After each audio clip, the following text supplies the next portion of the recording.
Hey, y'all. Welcome to Book Marketing Mania. I'm your host, Kim Stewart. And something I hear from many of you is you want to outsource or hire help to accomplish your marketing task so you can spend more time writing. But getting that help costs money, right? So I wanted to share a past conversation on the podcast with my guest, Becky Kopitzke. Becky is one of my favorite authors and bloggers. She's a nonfiction author of at least 4 books. She's also a writing and digital products coach. And since I first aired this conversation, Becky has launched the Inspired Business Podcast and the Funnel Club, her monthly membership to help Christian communicators create digital products to sell and make more money for their ministries. Becky's passion for helping you earn an honest income from your talents is contagious, and I can't wait for you to hear how to earn money to market your books by selling digital products. I know you will love Becky as much as I do, so let's get to it. So, hey, Becky, I'm so glad you're here today to serve our Book Marketing Mania listeners. Oh, I'm so happy to be here, Kim. Thanks so much for the invitation. Always love talking about books and marketing. Those two things together, that's my happy place. Yes, absolutely. Mine too. I would love to hear, since we're going to talk all about digital products and hopefully making money, for our ministries and business. I would love to hear, Becky, how you got started. You've wrote, multiple books, and I know you do speaking, but how did you get started in looking at it more than a ministry and more as a business? That is a very good question. I will tell you that for years, I had the ministry mindset, which I still do, right? The work that we do, especially if the books that we're writing or the blog or the podcast that we're hosting, if it is meant to share the truth of God, then it's a ministry. But all occupations are a ministry for the believer. And so the way I look at it is now I'm recognizing that not only did God call me to write a blog and then to write books, which I did for years and years without an expected return, but he also called me to do that now as a vocation. And when I recognized, there was a day that my husband and I were having a conversation. My husband has been wonderfully supportive all these years. I now have 3 traditionally published books. I'm working on a devotional right now for Our Daily Bread. I have been blogging for over 10 years. And my husband looked at me one day and said, this is your hobby because you're not generating a return from all the work that you do to actually cover the costs of the time and the effort that it takes to do the work. And at that time, those words cut me deeply because, and he didn't mean them poorly. And I understood where he was coming from. We were just having an honest conversation about the amount of work that I was doing to serve people in what I was calling a ministry and what that was taking away from not only our family time and my focus, but our family budget. I was paying everything that I was earning. I was reinvesting into the ministry of marketing books or trying to gain more email subscribers for my blog. And I realized we reached a point where I had a skill set that could contribute to the family income and not just drain the family income. So I started shifting my mindset from one of this is solely ministry to recognizing that it is a faith-based business. And it's a subtle shift, but it's one that I think is really important because it places a particular type of value on the work that we do. Now, the work that we do is highly valuable, whether we're getting paid for it or not, because there is income attached. It does not mean it's more valuable. I've always believed that because I've called myself a stay-at-home mom for many years as well. Right. Never would I want somebody to say that my role was less valuable because I didn't have a salary.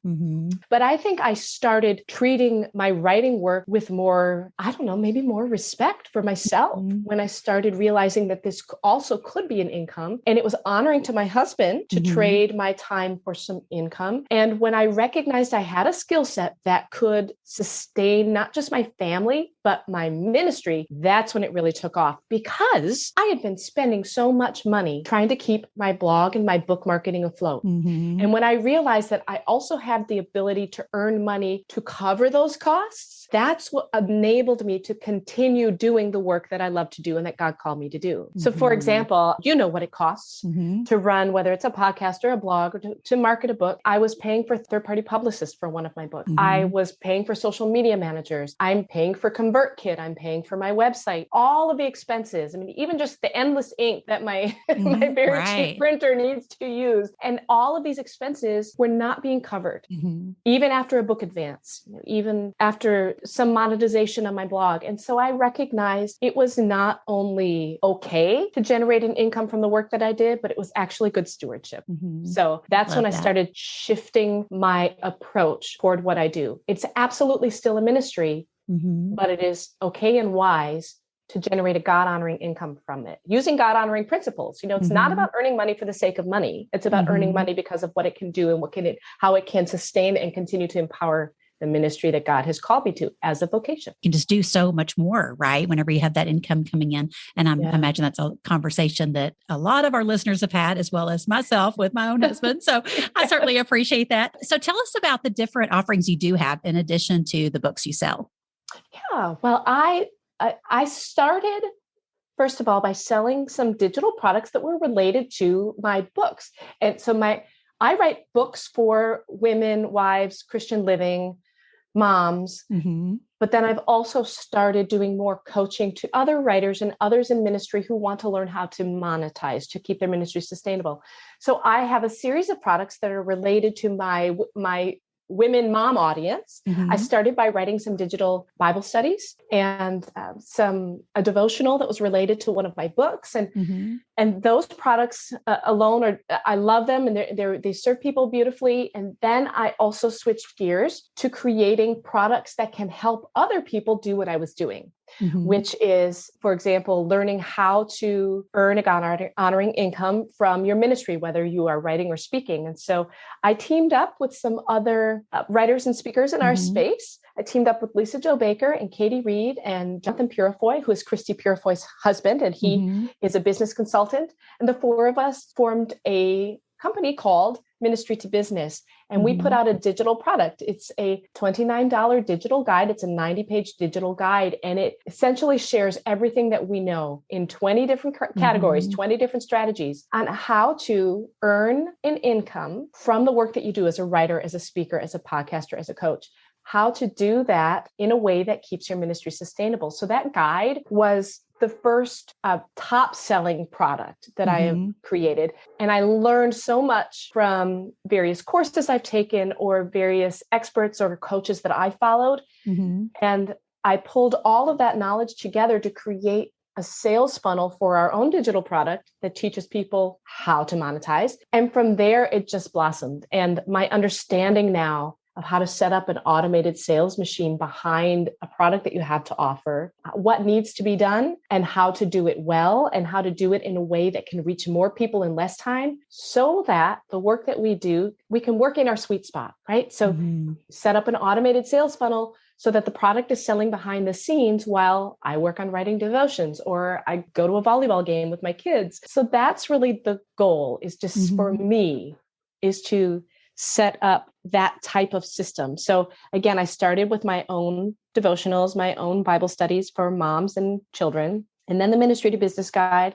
And now I have an extensive online course on how to create and sell digital products. So I've run the gamut from small PDF downloads to a more interactive, comprehensive digital product, the guide, to now a full-blown e-course. I've actually done a few e-courses before, but the one that I'm focused on right now is the digital products course. And there's so many different types of digital courses that we can create to share what we know, regardless of who your audience is. And so that's what I love about the digital product space, is that there's room for everybody.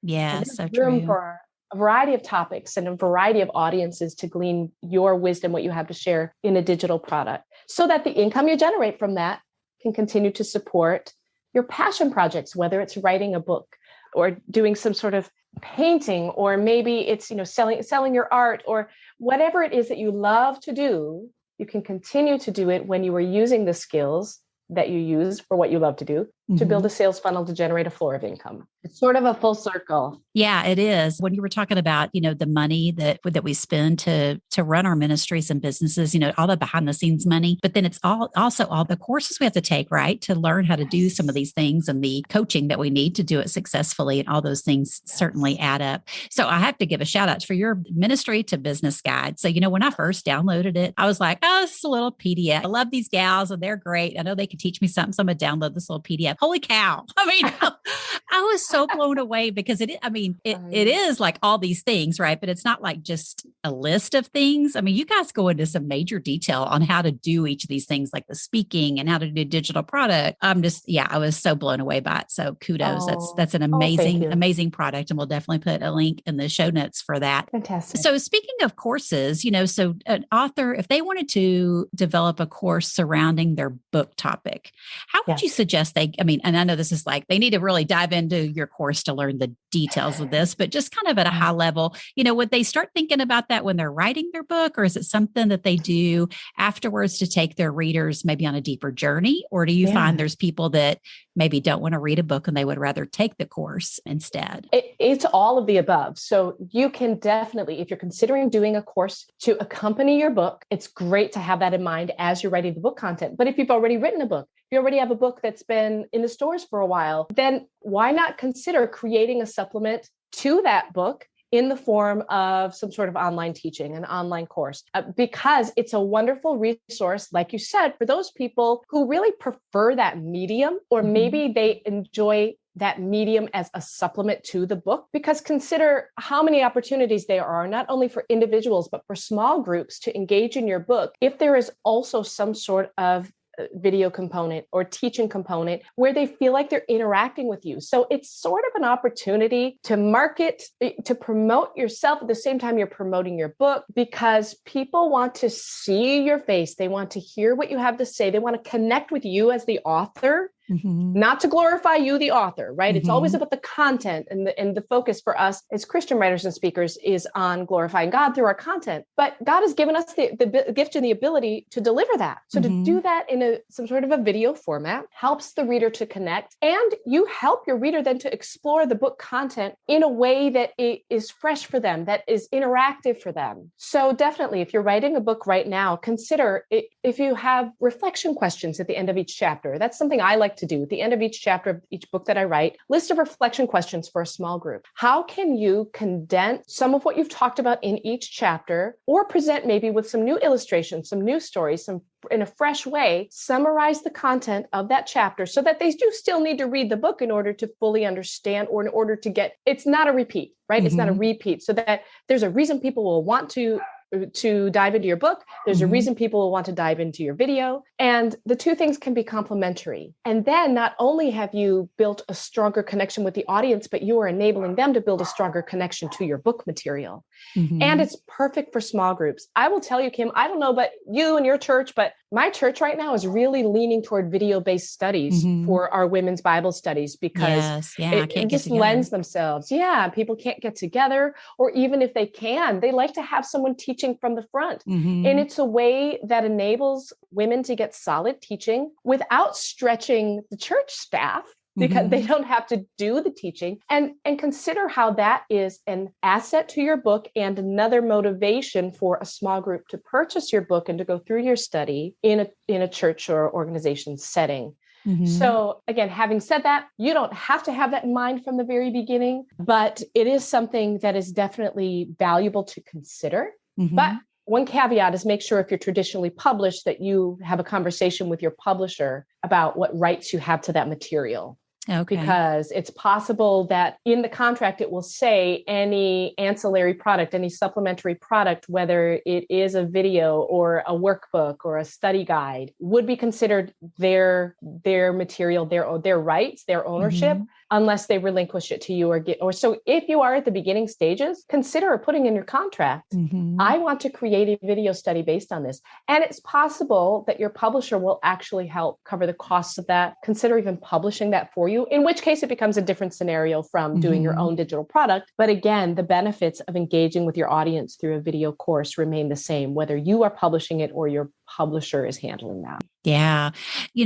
When you were talking through that, I was thinking I could already hear people are going to ask, like, a video course. So let's just talk about that. Like, immediately people think you have to have this huge production, right? That's going to cost a ton of money to do these really professional videos. Will you just speak into that, what you've seen from your courses or anybody else's? Yes. I used to have that same thought. And I have so gotten over that. Mm-hmm. In fact, some of the best courses that I have taken have been very grassroots. Mm-hmm. So you can think of what do you see on Right Now Media, or, for beautiful produced video. There's definitely space for that, but it doesn't need to look like that in order to be valuable. In fact, you can very easily create a beautiful video of you communicating with your audience with your iPhone, and some free editing tools. And it does not have to be produced. It doesn't have to, you don't have to have a specific scenery or, cut in with other video or other images. It can be so simple. It can be as simple as you talking into the camera, because what would you do if you were going to stand in front of an audience and teach this material? Consider that is all you need to do for your video. Okay. And it requires just a few simple tools. I do recommend some lighting in front of you, such as a simple ring light or some diffuser set, to make sure that your lighting is good and your background is not distracting. It could be somewhat stylized, but my goodness, just put a table and a plant and a stack of books behind you, have some good lighting, and just start talking. That honestly is all that you need in order to provide content of value. And from there, you can provide supplemental handouts, but Canva is perfect for supplemental handouts. You could just use one of Canva's templates to have a professional looking, beautiful handout with some reflection questions or homework assignments, whatever it is you choose to do to enhance your video teaching. You could do this at a very low cost. You can do it with the tools you already have available to you, or very low cost tools, and just be authentic. That's what people are looking for more than anything. They know you're not Beth Moore, so they're not going to expect a Hollywood presentation, a Hollywood quality presentation. They're just going to expect to hear from you. And there's still tremendous value in that. So never shy away from doing video because you think you're not camera ready. As simple as taking a message you would share with a small group in a classroom and conveying it on video in a very authentic manner. And there's tremendous value in that. It's about the content that you're sharing, not necessarily the production. Yeah, so true. So true. And if it's valuable information, they're not going to be thinking, why didn't they spend a ton of money on these videos? And I'm sure just like with book marketing, everybody would be wondering, so if I put together this digital product, how do I market it? Can you talk a little bit about that? Is that something I'm guessing you probably share in your course? How to go about doing that? Yeah, absolutely. So I do have a course called Profitable Digital Products Method, and it walks through the whole process, but I would be very happy to give you an overview of what that looks like. To market a digital product, I like to say you need to have a system set up to do that in a way that doesn't require you to sit at your desk while the sales are rolling in. And that is called a sales funnel. It essentially means you have a sales page on a website, and someone will land on that sales page and they'll be interested in your product because your sales page tells them what the benefits of that product are. And then they have the opportunity to click a button to go to a checkout page. They purchase the product, and from there, you're automatically set up so that those people are tagged in your email system, whether you use ConvertKit or MailChimp or MailerLite, whatever it is. They're tagged to get an email that then delivers a link to the product. So once all that is set up, you don't have to do anything in order to deliver your product. It all happens automatically. So that's the process of a sales funnel. But then I like to say that's half the job. The second half of the job then is getting what I say is eyeballs. I like to say eyeballs on your funnel. You need to find people willing to look at your funnel and consider your sales page. And so that has to do with a system of digital marketing that you can do through email, you can do through social media, you can do it through organic strategies or free strategies, or you can use paid advertising. And there are a variety of strategies you can use once you have the email. Once you have the sales funnel set up to get eyeballs on the sales funnel, and it becomes a snowball effect so that you have constant eyeballs on your sales funnel. And it's a math equation, really. So let's say you've done the research, or you've had your sales funnel up for a certain amount of time, and you just know from analyzing data that for every 100 people that land on your sales page, you get 15% of them purchasing the product. And of that 15% that purchases the product, they stay on your email list and they purchase subsequent products. And so it's just a math equation. So if I know I need to get 100 people looking at my sales page to get 15 people to purchase, and then let's say it's a $30 product. So I know, if I want to have X amount of dollars each month, I need to get a minimum of, let's say I want $450 a month. Okay. I need a minimum of 100 people looking at my page this month. So I get 15 purchases for a $30 product. And once you do that, it kind of becomes a fun game of, okay, what strategies can I use to get those 100 viewers to the page? And what strategies are working best for me? You can reach a point where you are knowledgeable enough about the system, how to get people to your funnel, how well your funnel is converting, that if you work toward getting, okay, now let's get 200 people to look at my sales page and 300 people. And then the income is incremental. And now you might say, I've got a couple $100 extra a month. I can hire someone else to help me with this, which frees up your time even more. So it simply it's a process of making more than you spend. So whatever it is, what time or energy or dollars you're spending on a sales funnel or on potentially advertising to your sales funnel, as long as you are making more than you spend and you're calculating how much people need to see so that you can generate a certain percentage of income back from it, it becomes fun. It becomes a fun kind of game. This is one of my favorite things to do when I wake up in the morning. I look at my payment gateway online and I find out how many products I sold overnight. It's fun because I got to sleep. In income, because of the automated sales funnel, income was generated into my family's budget. Yeah, you bet. And it's rewarding. It's rewarding because now this is X amount of dollars that I can reinvest in my ministry, or I can put toward the mortgage. And in that way, earning an honest income from the work that God has called us to do is good stewardship. So true. Oh my gosh. So you go through all that in your course, I bet, right?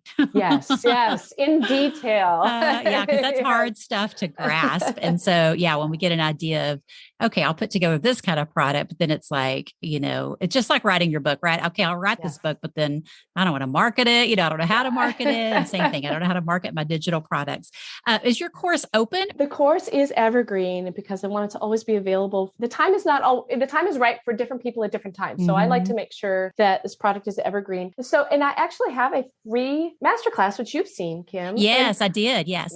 It explains the root of this process. You get a lot of valuable information from it without a purchase. And that masterclass is called How to Create and Sell Digital Products Without Feeling Stupid because of the tech, without feeling salesy, can I sell something and still be a Christian? Yes, you can. And then, of course, without feeling sacrilege, the whole idea of God has called me to this. Does that mean that I can earn an income from it? So we address all of those topics in the masterclass and then give a little more insight into the course. And from there, you can enroll. So for the masterclass, it's simply ministrytobusiness.com/register.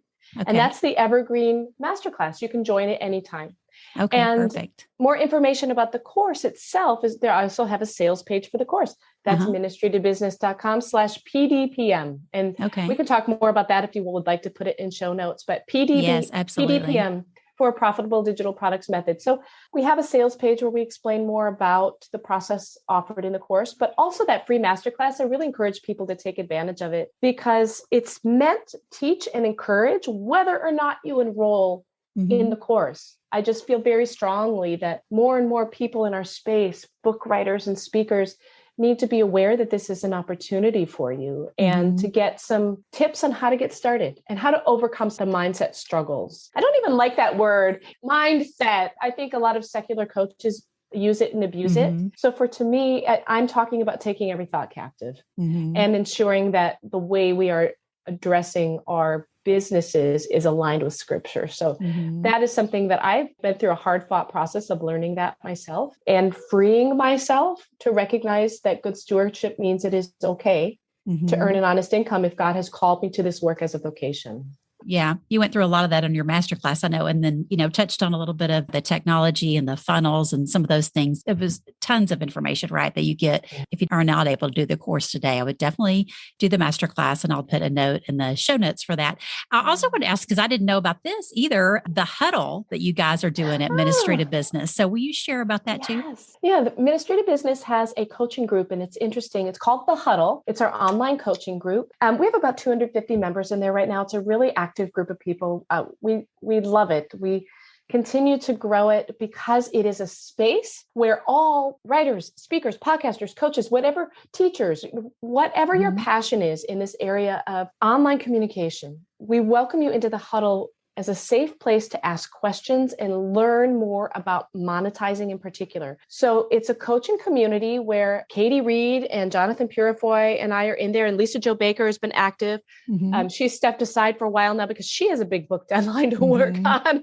And so we have guest coaches come in there, and we meet in a Facebook forum. It's a Facebook group, but we also send out regular emails. We just want it to be a safe place where people in our space can come and learn about how to hone their craft. First of all, we did talk a lot about how do we pursue excellence as writers, speakers, podcasters. But secondly, how do we earn an honest income? That's really what we focus on. How do we earn an honest income from what we do? And so we come in once a month. We have a group training. It's a live team coaching, and we bring in an expert to talk on a topic. And every Monday, we have a post called Huddle Help. We want you to ask any question related to whatever you're working on. And the coaches will come in and answer those questions directly. We will review what you're working on. We'll give you feedback. And the other huddlers also can come in and provide feedback and support. Every Wednesday, we ask everybody to post, what are you working on? How can we celebrate you? What are your wins from this week? So we do Wednesday wins. And we also do a Wednesday wins live pop-in training with one of the coaches every Wednesday, giving a few tips. It's just maybe a 5 to 10 minute video on a tip for the topic of the week. And then on Fridays, we give away freebies because we like freebies.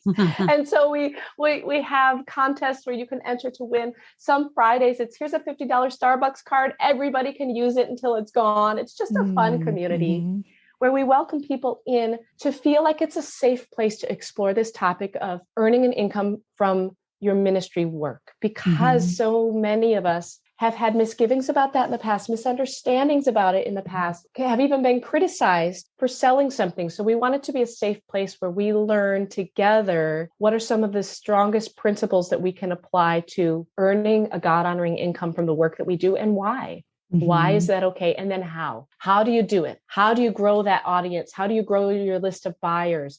How do you approach people with what you have to offer in a way that doesn't come across as salesy? We stand by that very strongly. I do not appreciate salesy type of message. I do not like a bait and switch. So we're always talking about, how do we not come across that way? How can you authentically communicate with your audience about something that you're offering in a way that actually appeals to them and draws them in versus repelling them? And because there are ways to do that. And it all has to do with your authenticity and understanding that selling is not wrong as long as it's done with integrity. Yeah, that's an amazing community. Yeah, I had no idea. So I'm so glad you shared about that because, and as we go into, I mean, it's just such a huge shift in our minds of making money, right? In our ministries. Yeah. But then as we go look around for that information, like if we wanted to do a course or anything else, speaking or anything that can make some money, all you find are the resources that are just like, you have to, do this. It's just so hardcore. Like you just have to do this and this and make all this money and blah, blah, blah. It's just so overwhelming. And it's like, no, I just, I'm just at step one. Like and I need somebody that gets where I'm at in ministry and trying to convert that to a business. So that's a wonderful community. And I'll definitely put a link to that in the show notes. Feel free. Anyone is welcome to email me anytime if they have questions or interested in resources. And I just love connecting with other writers and listeners on podcasts. So I'm just an open book as far as my email. Love to hear from thank people. you. Yeah, that's awesome. You're so generous, Becky. I appreciate that. Well, thanks for being here to serve our listeners today. It's been incredible, of course, as I expected. Thank you, Kim. It's really fun to be here. And I just want to say to everybody who's listening, I want to champion what you're doing. It is not easy to write a book. It is not easy to put yourself out there. And the world needs more positive messages. So just keep doing what you're doing. That's great advice. Oh, y'all, isn't Becky the best? Be sure to check out all her great stuff, her podcast, her free masterclass, her course, and her membership, and I'll put it all in the show notes. And that's all for today. See you back here next week to help you market your book one podcast at a time.